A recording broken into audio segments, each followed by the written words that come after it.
siku ya leo tarehe 24 mwezi wa 3 mwaka 2025 kulikuwa na kesi mbili ambazo zina jumla ya washtakiwa watano, na katika kesi ya kwanza kesi ambayo ilikuwa na washtakiwa wanne ambao walishtakiwa kwa makosa mbalimbali ambayo ni ya kikodi.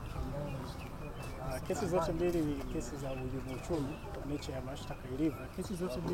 Katika kesi ya kwanza washtakiwa wako wanne, na katika washtakiwa wanne mshtakiwa wa kwanza anaitwa Msiga Leonard Rupia, mshtakiwa wa pili anaitwa Nelius Kangelegi Mwami, mshtakiwa wa tatu anaitwa Juliet Shengo Macheni, na mshtakiwa wa nne anaitwa Heliet Deodatus Kiegas.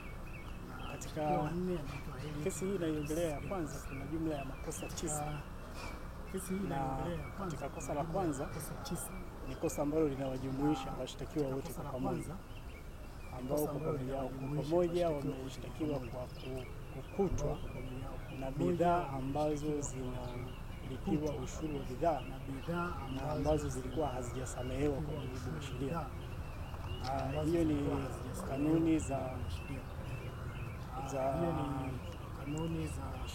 sheria ambayo ina regulate ulipaji wa ushuru wa bidhaa ya mwaka 2018 ambayo ni Electronic Tax Stamps Regulations. Na katika kosa la pili, mshtakiwa wa kwanza na wa pili wameshtakiwa kwa kosa la kutengeneza bidhaa ambazo zinalipiwa ushuru bila ya kuwa na leseni. Hilo kosa linahusisha mshtakiwa wa kwanza pamoja na wa pili. Katika kosa la tatu wameshtakiwa kwa kushindwa kuwasilisha maombi au kufanya tamko la eneo wanalofanyia uzalishaji pamoja na vifaa vinavyofanya uzalishaji na eneo la utunzaji. Shtaka hili linahusisha washtakiwa watatu ambao ni mshtakiwa wa kwanza, wa pili na wa tatu. Shtaka la nne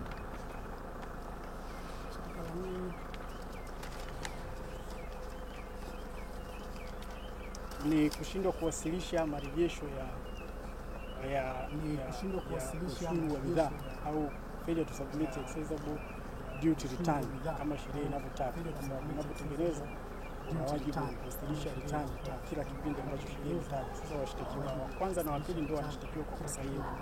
Na katika kosa jingine, kosa la tano ni inahusika na ni kosa la kushindwa kutunza kumbukumbu au register ya stamps.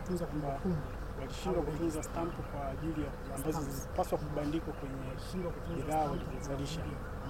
Katika kosa la sita ni kushindwa kubandika zile stamp za ushuru wa kielektroniki kama sheria inavyoelekeza, na kosa hilo linahusisha mshtakiwa wa kwanza pamoja na wa pili.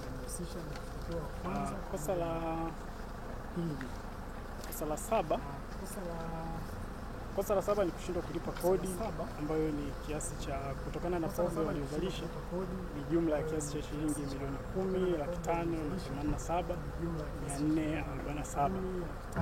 Na katika kosa la nane anashtakiwa mshtakiwa wa pili ambalo ni la kusaidia ulipaji kodi wa mshtakiwa wa kwanza. Na katika kosa la mwisho ambalo linahusisha mshtakiwa wa kwanza na wa pili ni kusababishia hasara serikali. Katika kesi hii ni Mamlaka ya Mapato Tanzania kiasi cha shilingi milioni 10,587,447. Hiyo ni katika kesi ya kwanza ambayo ina washtakiwa wanne. Katika kesi ya pili ni makosa ni yale yale, isipokuwa kwa sababu nature ya kesi hizi wanafanana katika makosa, isipokuwa katika kosa la 9 ambalo huyu hana la kusaidia ukwepaji kodi, manake yeye ana jumla ya makosa. Kwenye kesi ya pili mshtakiwa anaitwa Mlokozi Egibert Hemi, mwenye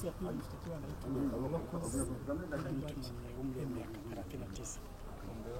Kingine cha msingi ni kwamba kuna katika kesi zote mbili kuwa mahakama imewapa dhamana washtakiwa kutimiza vigezo vya Kingine cha msingi ni kwamba kesi ya kwanza imepangwa kutajwa tena tarehe 8 ya mwezi wa 4 mwaka 2025.